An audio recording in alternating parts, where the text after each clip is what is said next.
回の動画は台所道具をテーマにお届けしたいと思っています。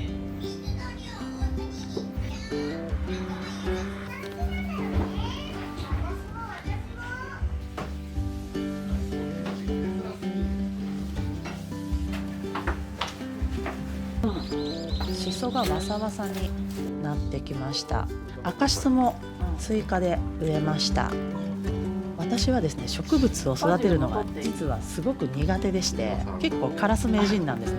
なので家庭菜園は夫の担当です。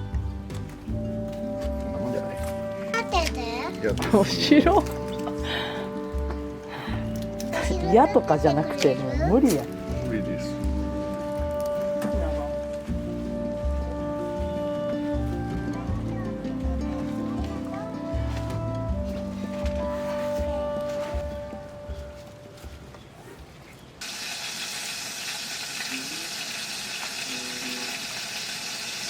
トマトジュースとシーチキン、あとキャベツを煮込んでソースを作りました。先ほど摘んだシソとバジル、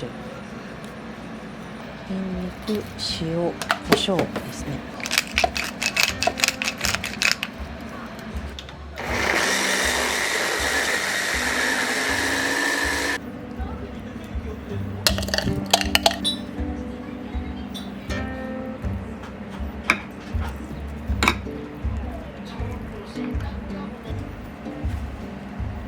チキンステーキと先ほど作ったトマトソースをあえて大人は食べました。やはりね、子供はシソとかバジルちょっと苦手なので大人だけで楽しみました。ホップをかたした時の風景ですね。一番すっきりする時期になります。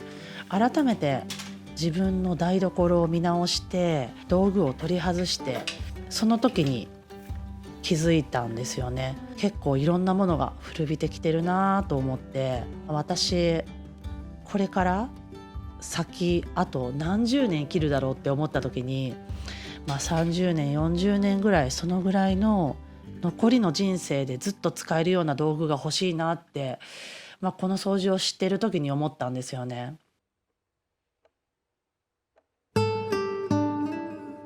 新たなまな板を買おうって思った時に、どんなまな板を買おうかなということで、私木のまな板を購入しに、こちら京都の白木屋さん、まな板といえば猫柳のまな板ということで、白木屋さんに直接乗り込んでまいりました。こちらの方が吉田博さん。吉田さんお一人でまな板の製造していらっしゃいます。どういうのか、塩とそれからキッチンハイターをちょっとつけて、ハイターつけていいんですね。ちょっとつけて、それからまた塩パラパラと巻いて、中性洗剤とかで洗うのはそれでいいです。でもいいんです。そうです。でも塩は結構ええの。へえ。たわしはいいんです？たわしが赤のたわしは強すぎる。強すぎる。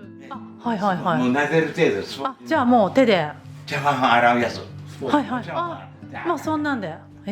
この白木屋さんはこの吉田博さんの代で終わられるということで、現在は新たにまな板を作られてないんですね。残った在庫が猫柳とイチョウしかないと。どうぞ。これがイチョウという、もう小さいやつがなってね、はいはい。もうちょっと大きいやつばっかりになってしまいました。これはイチョウの木です。それからまな板の王様、猫柳というのがもうこれだけになりました。そうなんですか。猫柳というのはその木の柔らかさが絶妙だそうなんですね。1、2ミリぐらい少し包丁の刃が入るぐらいなので、サクッとしっかり物が切れるというのが特徴だそうです。そうなんですね。すごい。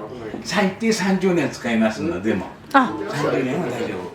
だいたい10年から15年ぐらい表面を薄く削るんですね。削ってまた使う。そういう小さいやつが色を使うそう。小さいものが1枚あるとちょっと使い勝手がいいよというふうに言われましたね。1枚ずつ木を削って成形をするので、形がそれぞれバラバラになっているのが分かりますでしょうか。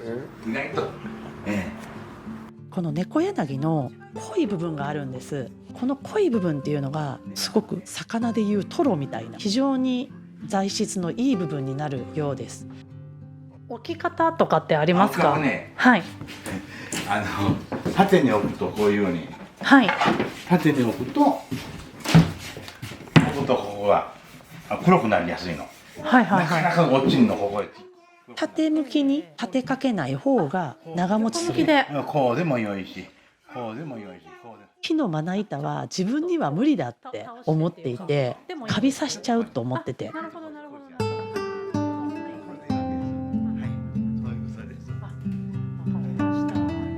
こういったまな板作るのに相当な年月かかるんですよね。木が立っとるでしょ、山に、はい、山でも河原でも、立っとるやつを切ってから最低5、6年はかかります。最低でも5、6年。普通はもう7年8年ぐらいはちゃんと乾燥してから、それからそれ履いたやつを細かくこうして穴形に切って、へいっぱいなるのったら、え、いっぱいなったらほんまに8000枚入ります。へえ、もうあれですか、今は。もうなくなりました。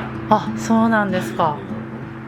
もうシラピアの看板もあと2、3年でもう下ろす予定にしてます。あ、そうなんですか。3年ぐらいで、とても5年はないです。あ、そうですか。表にね、看板がありますけども、へえ、長くても残念。長く5年はない。長くて3年ぐらいですよ。いや、これでよかったです。それまで。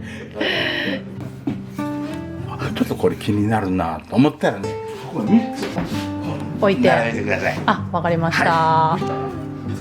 それがいいかなってね、探してるの。こ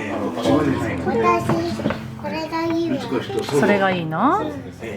まな板を選ぶ時のポイントとしては、まずは自分のキッチンに合った大きさかっていう部分と、厚みがある方がより安定して切りやすいということと、奥行きの部分がある方が調理はしやすいと。あとまな板立てを買って、あとまな板下にありますので、はい、下に持ってみてください。はいはいはいはい、乗って乗って乗って。ビシッとなるならねえ、手つないだいて危ないここだけになりました。はい、じゃあ行きま気をす。つけてね。はい。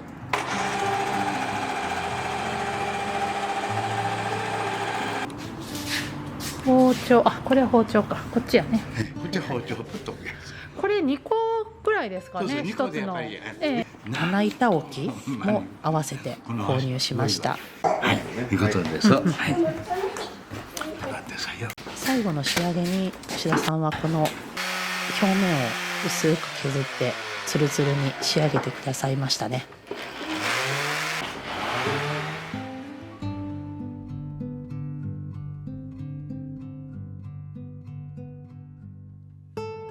気がしないよ。ほやりです。ありがとうございます。今後はどなたに削っていただいたらいいんでしょうかって聞いたら、建具屋さんにお願いするのが一番いいと言われましたね。建具屋さん言うんだけどね、建具。そこへ持っていくとね、あれは上手にやってくれるんですよ。でも早くてもまあ15年先。15年ほどしたら、いややばい、ちょっと持ってってみようかな。それで普通の大工さんに渡さんように。大工さんがね、もうガーッと削ってしまう。薄くなる。もう大したことないの。とにかくこれでテープのこと嫌になる。だから使った後になるとちょっと布巾で拭いてやるといつまでも綺麗ですので。それから塩洗い。それから置くときに縦向きでやるとここが汚れる、こう汚れる境にこういうふうに汚れる境になるべくこういう方。こういう方。ありがとうございました。ありがとうございました。お気にどうもすみません。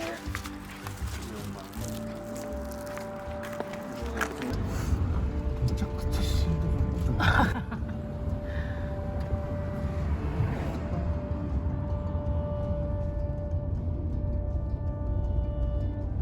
実はですね、まな板買って2週間ぐらい表に出せなかったんですよね。なんかもったいなさすぎてようやく最近おろして使い出したんですけど、サーモンがとても安くなっていたので、サーモンとアボカドをまな板の上で切りました。とても切りやすくって広々と作業ができました。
ちょっとな。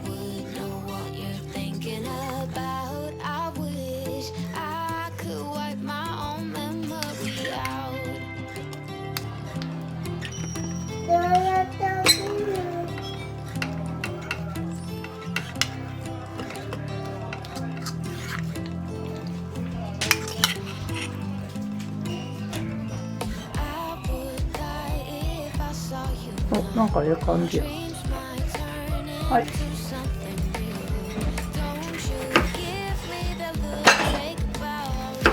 レモンいる？コップが何の話？ああ、なんか特にない。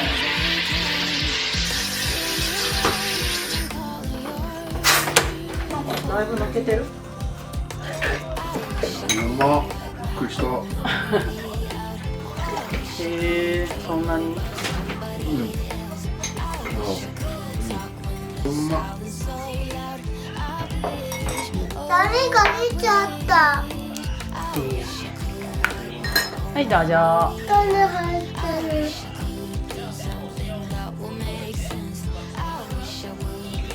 いきます。こ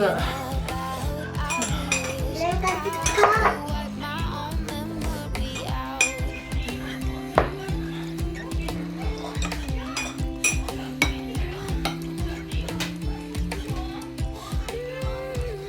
美味しくないわけがない。